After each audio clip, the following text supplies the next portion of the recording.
آیا نی در خانه دارین؟ تعداد کمی از مردم این راز رو میدونن. ساده ترین و خوشمزه ترین شام. سلام به همه دوستان خوبم. بریم که با هم یه غذای خوشمزه دیگه درست کنیم. مواد لازم: خمیر یوفقا 1 بسته. خمیر یوفقا در واقع نان نیمه آماده نازک منجمد شده است. حالا اندازه خمیرمون رو از وسط نصف میکنیم تا راحت تر بتونیم شکلش بدیم. به خمیر یوفقا خمیر فیلو یا خمیر تراشه‌ای هم میگن. در واقع نوع خمیر کاغذ ماننده که در اون بیکینگ بود و خمیر مایع وجود نداره.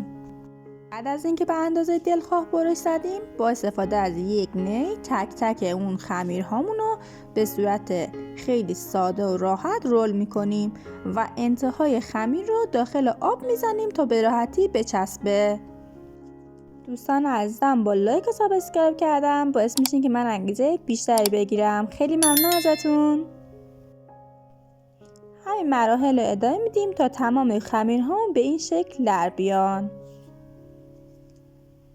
واقعا جذابه. داخل تابمون مقدار روغن میریزیم و اجازه میدیم که روغنمون داغ بشه. بعد تک تک فیلوها رو داخل روغن داغ قرار میدیم تا به راحتی سرخ بشن. دقت کنید که حواستون باشه نسوزه، چون به زودی اینها رنگ طلایی میشه. زمانی که هر دو طرفش کاملا پخت، شما میتونید از روغن خارجش کنید. اگر برای اولین بار کانال من رو میبینید، میتونید رایگان مشترک بشین تا بقیه دستورالعمل‌های دیگر رو از دست ندین. پیاز 1 عدد. یک پیازمون رو میتونید رنده کنید یا کاملا خرد کنید، فرقی نداره. سیر 2 حبه.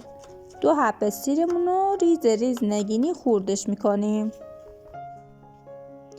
داخل تابمون سیر و پیازها رو میریزیم و تفت میدیم و زمان میدیم تا کمی تغییر رنگ بده. گوشت چرخ کرده 400 گرم. حالا گوشت چرخ کردهمون رو به موادمون اضافه میکنیم و کمی هم میزنیم تا گوشتمون رنگش تغییر کنه.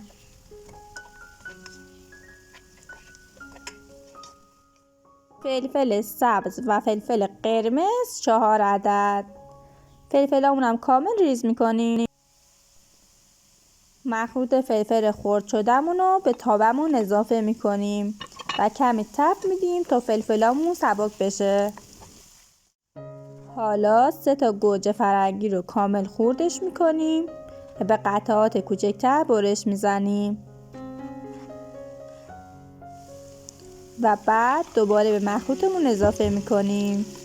کمی تفت میدیم و درب تابه رو به مدت 5 دقیقه میبندیم.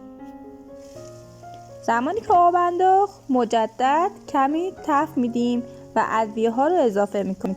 ادویه هامون شامل نمک، فلفل سیاه، فلفل قرمز و نعنا به اندازه 1 قاشق غذاخوری. مخلوط مورد نظرمون آماده شده و به شکل زی فیله ها رو میچینیم و مجدد یه لایه دیگه از مخلوطمون روی فیله های خوشمزه‌مون میریزیم. برای سس کار از ماست تازه استفاده میکنیم به اندازه 3 قاشق و بعد روی اونو با شوید خوش تزیینش میکنیم. نوش جان. یک دستورالعمل ساده و خوشمزه، یعنی واقعا هرچه از سادگیش بگم کم گفتم و در عین حال خوشمزه. شما فقط این بافت ترد و خوشمزه رو ببین، واقعا عالیه. فقط کافیه 1 بار این غذای خوشمزه رو درست کنین. معرکه است. ترکیب یوفقا تند و این مخلوط یه ترکیب بهشتیه واقعا. اگر هنوز عضو کانال نشدین حتما مشترک بشین. خوشحال میشم شما رو ببینم. و اینکه عضویت در این کانال کاملا رایگانه. اگر سوالی دارید حتما بپرسید، پاسختون رو خواهم داد. از اینکه همراه من بودین و این ویدیو رو تماشا کردین خیلی متشکرم.